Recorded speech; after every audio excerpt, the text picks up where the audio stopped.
Assalamualaikum Kiai. Waalaikumsalam Dito. Maaf Kiai, nasihat apa kali ini yang akan disampaikan? Baik, kali ini kita bahas alam rohani dan pejuang rohani menurut Syekh Abdul Qadir Al-Jailani. Adapun yang dimaksud alam ruhaniyah itu bukan alam jin atau alam gaib, tetapi alam-alam batin yang ada dalam jiwa manusia. Alam batin yang menyertai alam lahir manusia secara manusiawi.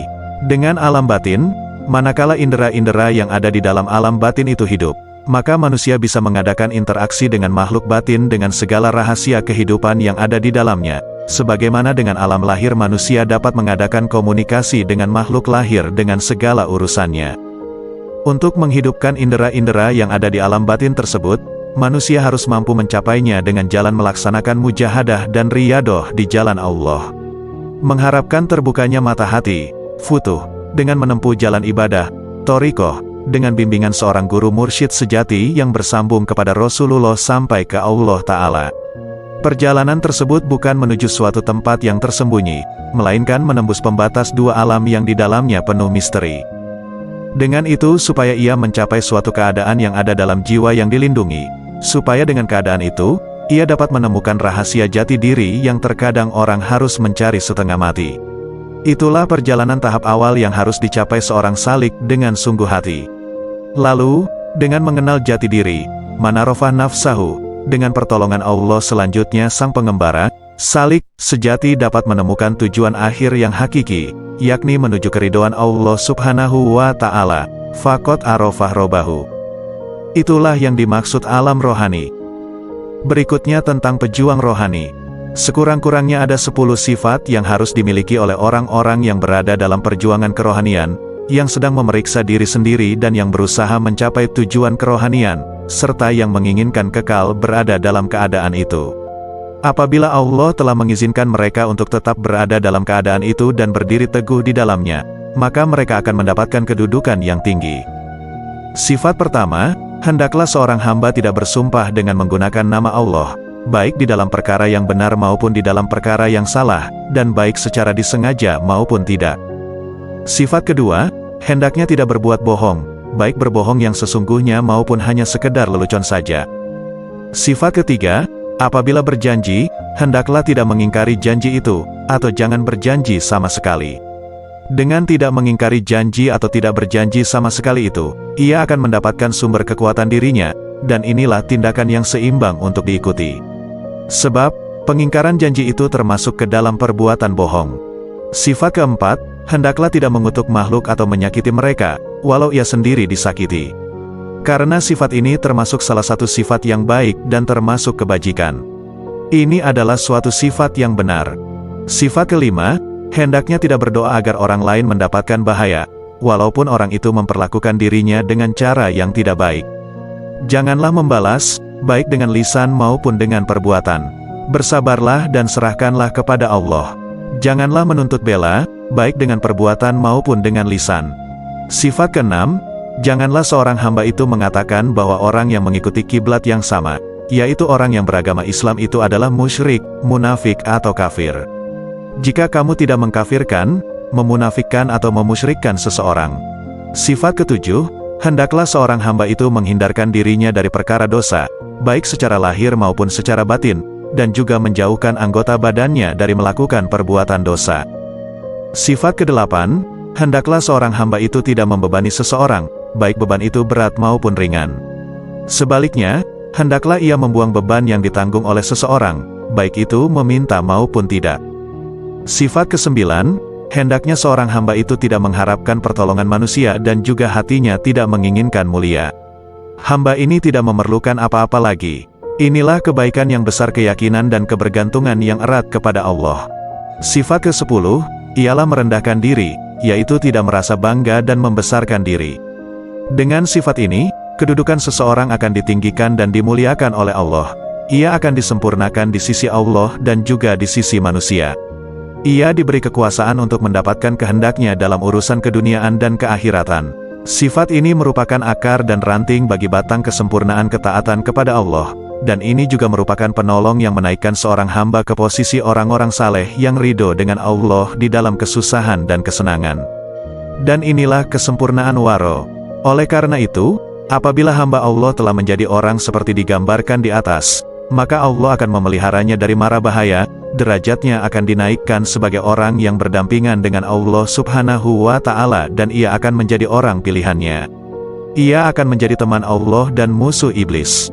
Disinilah terdapat pintu rahmat. Disinilah kebanggaan dan kesombongan diri akan hancur lebur. Rasa ketinggian diri di dalam hal keagamaan, keduniaan, dan kerohanian akan hilang musnah. Inilah intisari penghambaan dan penyembahan kepada Allah. Tidak ada yang lebih baik daripada ini.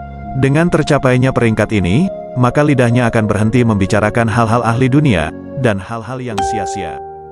Nah, itulah nasihat kali ini. Semoga bermanfaat. Wah, ternyata alam rohani dan pejuang rohani menurut Syekh Abdul Qadir Al-Jailani tergambar dengan jelas ya Kiai. Baik Kiai, terima kasih atas nasihat yang disampaikan. Semoga kita dapat mengambil hikmah dan pelajaran dari nasihat ini. Bagi pemirsa atau penonton yang telah menjalankan amaliyah dari Kiai, silakan berbagi pengalaman di kolom komentar. Semoga bermanfaat dan menjadi amal kebaikan. Amin.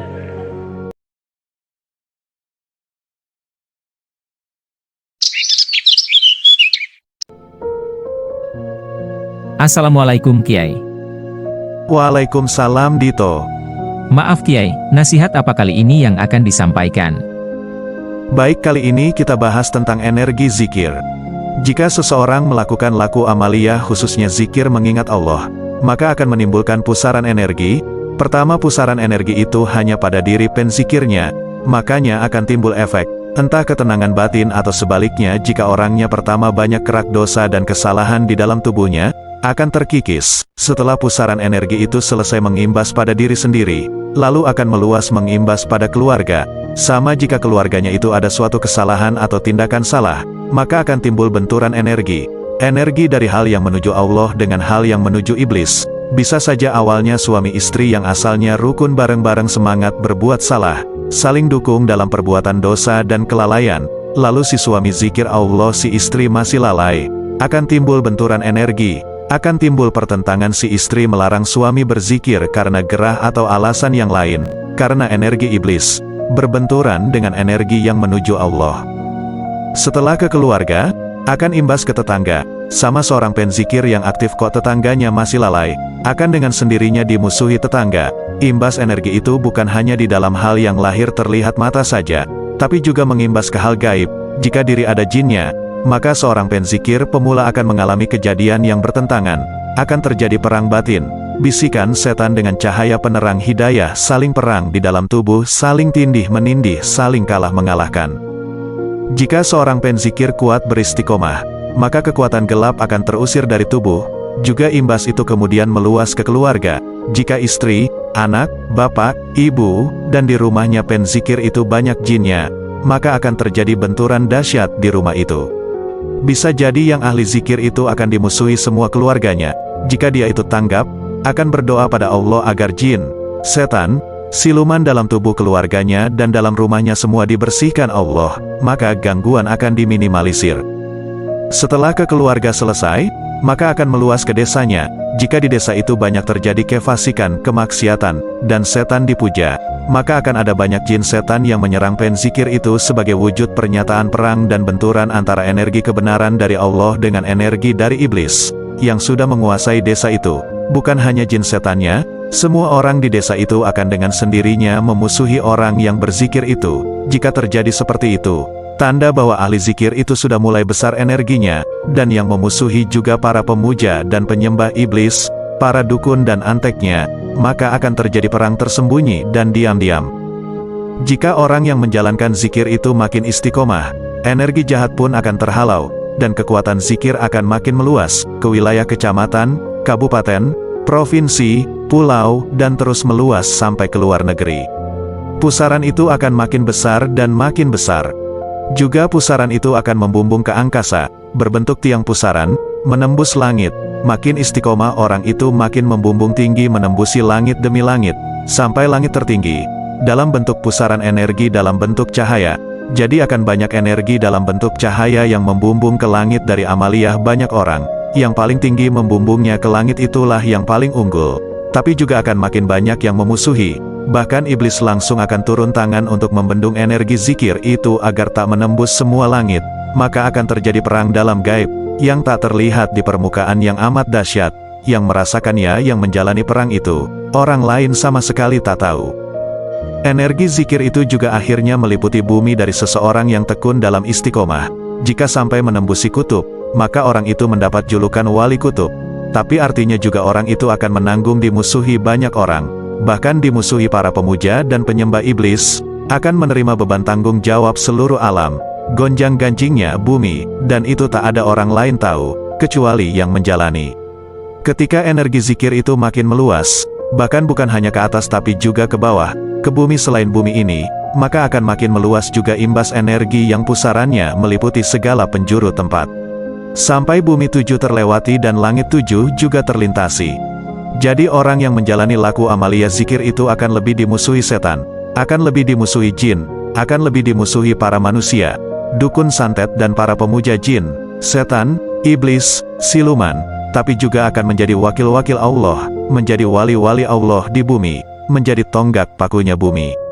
Makanya orang yang zikir itu harus berani menerima konsekuensi apapun yang akan dihadapi. Menjadi pejuang fisabilillah, terbunuh mati itu hal biasa. Jadi harus teguh keyakinan, mati dalam iman, dan menjadi kekasih Allah, atau hanya menjadi orang biasa yang tak jelas juntrungnya, itu harus diketahui dengan jelas. Ini contoh saya, sendiri. Saya itu hampir tiap hari diserang tak kurang 800.000, sampai 1 juta dukun dari golongan manusia, juga jutaan dukun dari golongan jin dan siluman, juga jutaan pasukan dari pasukannya iblis. Jadi apa yang saya tulis atau cerita di atas itu adalah pengalaman saya sendiri. Semoga bisa kita ambil pelajaran untuk kita. Kalau tak mau dekat sama Allah dan takut dimusuhi setan dan iblis, sembah saja iblis. Jika kamu mendekatkan diri pada Allah, dengan sendirinya akan menjadi musuh utama iblis. Karena iblis itu sudah berjanji pada Allah, akan menggoda anak cucu Adam, dan kita itu anak cucu Adam. Siapa yang paling diserang oleh iblis itu orang yang paling dekat dengan Allah. Jadi orang yang zikir itu pasti akan didatangi jin, setan, siluman, dan lain-lain. Yang tak zikir juga akan didatangi, tapi intensitasnya tak seganas kalau mendatangi manusia yang berkutat dengan zikir dan amal ibadahnya. Jangan mengira kalau iblis itu menggoda manusia tanpa izin dari Allah. Iblis itu mendapat izin penuh dari Allah dalam menyesatkan dan membuat manusia itu diusahakan tergoda, dan itu atas kebijakan Allah. Karena dengan adanya ujian dari iblis itu, manusia yang berumur pendek ini bisa meraih tingkatan kedudukan yang tinggi di sisi Allah. Jika tanpa adanya ujian dari iblis, maka manusia itu akan lama memperoleh tingkatan di sisi Allah, karena beratnya seseorang itu dalam menjalankan amaliyah dengan ikhlas. Jadi ujian itu adalah jalan tol menuju kedekatan pada Allah. Tanpa adanya ujian akan lama manusia itu masuk dalam kedekatan diri pada Allah. Makanya Allah itu beserta orang-orang yang sabar dan teguh dalam iman Islamnya, dan tak semua orang itu teguh, dan tak semua orang itu kuat, makanya tak semua orang itu menjadi wali atau kekasihnya Allah. Nah, itulah nasihat kali ini. Semoga bermanfaat. Wah, ternyata energi zikir sangat dahsyat ya Kiai. Baik Kiai, terima kasih atas nasihat yang disampaikan. Semoga kita dapat mengambil hikmah dan pelajaran dari nasihat ini. Amin. Saja kasihan Mak Rumi. Kancani sini. Iya, memang baru datang. Baru datang. Memang sore nak, mandi sore. Ada Kak?